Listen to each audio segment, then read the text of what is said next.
Good morning friends, எல்லாருக்கும் வணக்கம். இன்றைக்கு வெள்ளிக்கிழமை 22/8/2025 வெள்ளிக்கிழமை.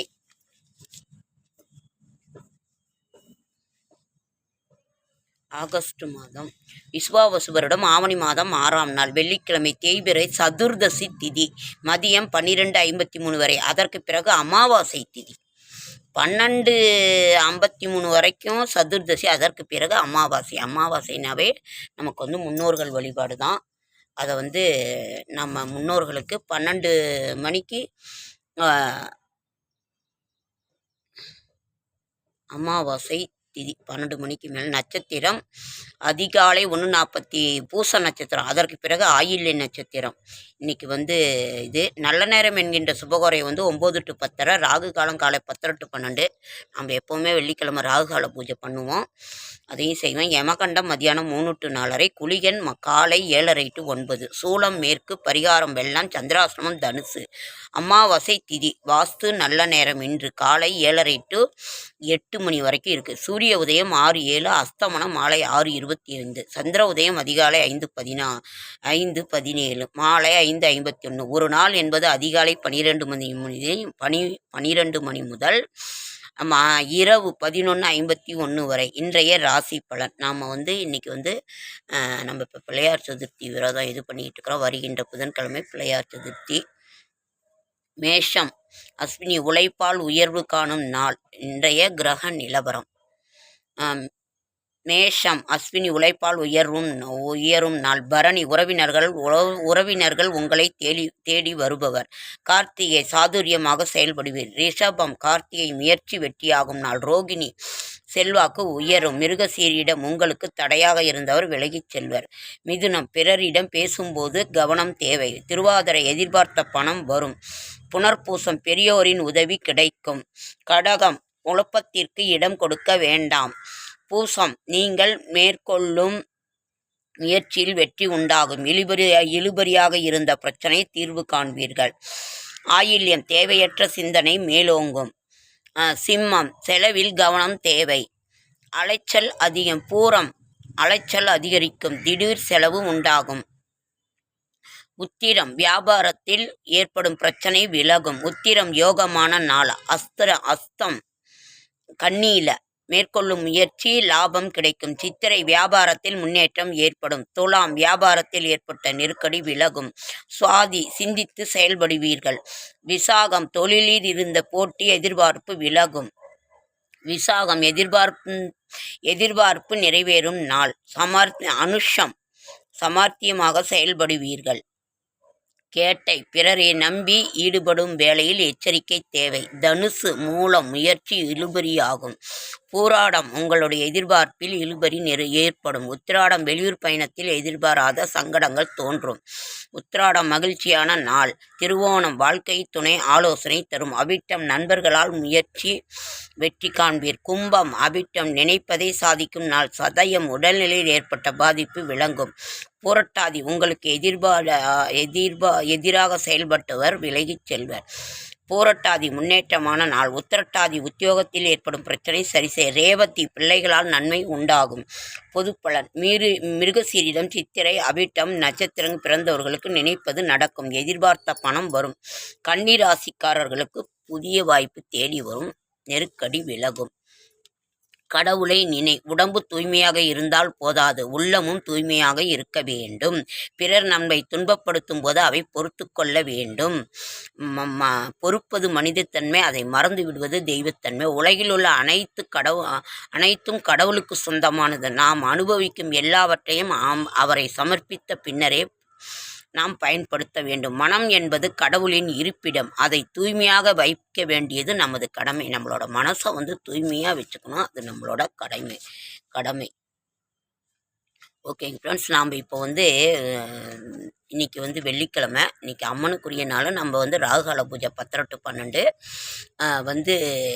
ஞாயிற்றுக்கிழமையும் நம்ம இன்றைக்கி வெள்ளிக்கிழமையும் செய்வோம். இன்றைக்கி நாம் விநாயகருக்கு இந்த பூஜைக்கு நம்ம விநாயகர் சதுர்த்திக்கு ரெடி ஆகிக்கிட்டு இருக்கிறோம். வீட்டை எல்லாம் நம்மளால் முடிந்த அளவு சுத்தம் செய்து கோமியத்தை வாங்கி தெளிச்சிட்டிங்கன்னா போதும். பூஜைக்கு தேவையானது நம்ம அன்னைக்கு என்னென்ன தேவைன்னா மாவிலை வீட்டுக்கு கட்டாயம் கட்டிருங்க. மாவிலை தோரணம் மிக மிக முக்கியம். அதற்கு பிறகு அரிசி மாவு கொழுக்கட்டை, மோதகம், அவல் பொரி, சுண்டல், கடலை அவருக்கு ரொம்ப பிடித்தமானது. கொழுக்கட்டை, அவல் பொரி, சுண்டல், கடலை, சுண்டல். அப்புறம் இதை வச்சு உங்களால் என்ன முடியுதோ இருக்கிறத வச்சு அந்த கொய்யாக்காய் பழங்கள் அது இதுன்னு வச்சு அருகம்புல் வச்சுக்கோங்க, எருக்க மாலை என்ன இருக்குதோ அதை வச்சு நீங்கள் வந்து சுவாமிக்கு படையல் போடுங்க. அதை வந்து நம்ம அரிசி மாவு கொழுக்கட்டை நாம் எப்படி செய்கிறது அப்படின்றத நான் அப்புறமா செய்முறையில் செஞ்சு காட்டுறேன். அரிசி மாவு நம்ம வீட்டிலையே ஊற வச்சு உலர்த்தி கடையிலேயே கூட விற்கிது. அதற்கு 1 டம்ளர் அரிசிக்கு 1.25 டம்ளர் தண்ணி வச்சு கொஞ்சம் அதில் நெய் விட்டு நெய்யோ எண்ணெயும் விடலாம். நெய் விட்டுட்டிங்கன்னா ரொம்ப சுத்தமான நெய் விடுங்க, பழைய நெய் போட்டாதீங்க, வாசம் வந்துடும். நல்லா கிளறணும். கிளறி எடுத்து மூடி வச்சுட்டு அதை எடுத்து ஒரு தட்டில் கொட்டி நல்லா இது பண்ணி இந்த கட்டிக்கிட்டே இருந்தால் கூட படைச்சி நல்லா ஆயிரும். அதே உங்களுக்கே தெரியும். அதில் எடுத்து தனியாக வச்சுருங்க. பூரணம், எள்ளு பூரணமும் செய்வாங்க. எள்ளு வெல்லம் போட்டு செய்கிறது ஒரு பூரணம். எள்ளு போட்டு வெல்லம் திருவி வச்சு அதை நல்லா ஒரு மிக்சியில் போட்டு ஒரு அடிச்சு இது ஒன்று. அப்புறம் தேங்காய் பூரணம், தேங்காய் வெல்லம் நல்லா தேங்காயை நல்லா திருவிக்கிட்டோம், மிக்சியில் அடித்து அதுலேயும் கொஞ்சம் வெல்லம் ஏலக்காய் பொடி எல்லாம் போட்டு அது ஒரு பூரணமாக வச்சுக்கணும். இந்த கொழுக்கட்டையெல்லாம் நல்லா உங்களுக்கு ஒருத்தர் உருண்டையாகவும் பிடிச்சிக்கிறாங்க, அச்சுலேயும் இருக்குது.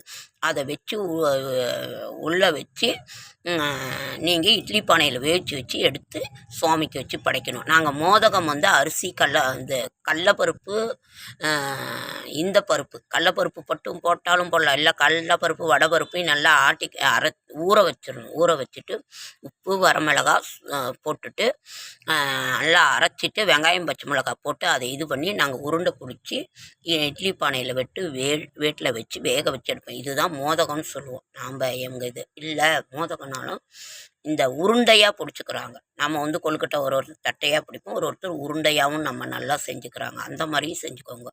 நீங்கள் வந்து சுடுதண்ணியில் மாவு போட்டு பிசைஞ்சிங்கன்னா அது வந்து இருகல் ஆகிடும். அது வந்து ரொம்ப இதாகாது. நீங்கள் வந்து நல்லா சுடுதண்ணியை காய வச்சு 1 டம்ளர் மாவுக்கு 1.25 அதில் நல்லா 1 நிமிஷமாவது அப்படி வேக இது பண்ணாதான் மாவு மெதுவாக இருக்கும். அப்படியே போட்டிங்கன்னா கொஞ்சம் இதாக இருக்கும். அப்புறம் இட்லி பானையில் வச்சு வேவிச்சு எடுக்கிறது இதை செய்யணும். இப்படி தான் நாங்கள் செய்வோம். இதுதான் செய்கிறது. இது மாவிலை கட்டாயம் முக்கியம். வெத்தலை பாக்கு முக்கியம், ரொம்ப ரொம்ப. எந்த சுவாமிக்கு இது கொடுத்தாலும் வெற்றிலை பாக்கு, அருகம்புல், எருக்கம் மாலை. அப்புறம் வந்து உங்களுக்கு என்னென்ன அந்த பூக்கள் உங்களுக்கு என்னென்ன கிடைக்குதோ அதை செய்யுங்க. அப்புறம் 21 இலைகள்னு சொல்லுவாங்க. உங்களுக்கு என்னென்ன கிடைக்குதோ அதையும் வச்சு விநாயகருக்கு வச்சு வழிபாடு பண்ணி நம்மளால் முடிந்ததை இதை நீங்கள் செய்யுங்க கட்டாயம்.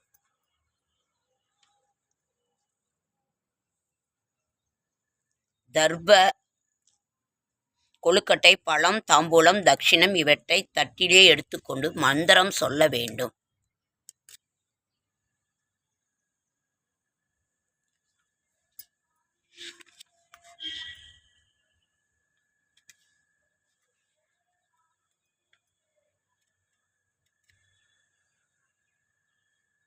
ஒரு முறை முனிவர்கள் முருகர்கிட்ட போகிறாங்க. அப்போ வந்து சங்கடகர சதுர்த்தி விரதத்தை எடுத்துக்கோங்கன்னு கட்டாயம் அவர் சொல்கிறாரு. அதனால் இதை நாம் செய்யணும்.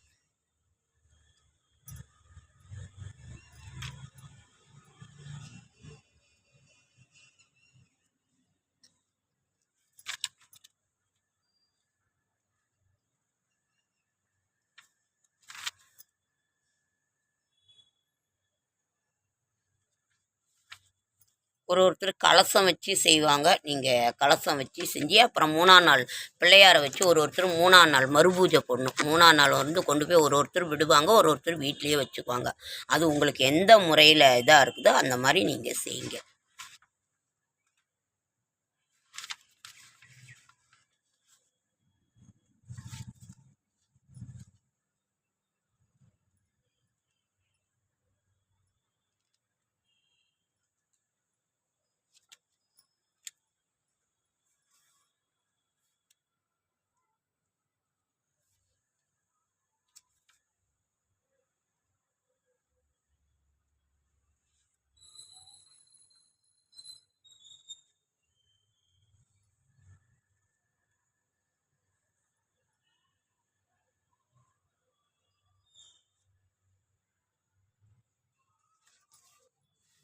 ஓகேங்க ஃப்ரெண்ட்ஸ், லைக் பண்ணுங்கள், ஷேர் பண்ணுங்கள், கமெண்ட் பண்ணுங்கள், சப்ஸ்கிரைப் பண்ணுங்கள். என்னால் முடிந்த ஆன்மீக தகவல் தரேன், நல்ல தகவல் தரேன். என்னோடய ஷார்ட்ஸ் வீடியோ பார்க்குற அனைவருக்கும் என்னுடைய மனமார்ந்த நன்றி நன்றி நன்றி.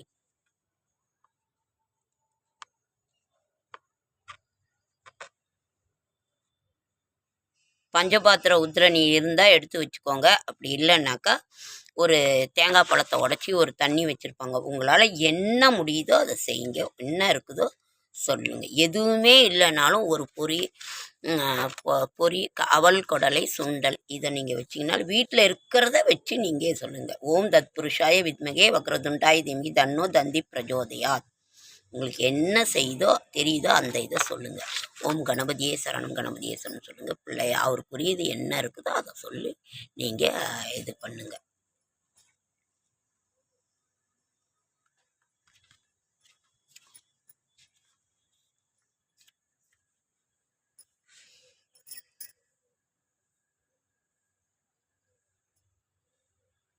ஓகேங்க ஃப்ரெண்ட்ஸ், அடுத்த வீடியோவில் சந்திக்கலாம்.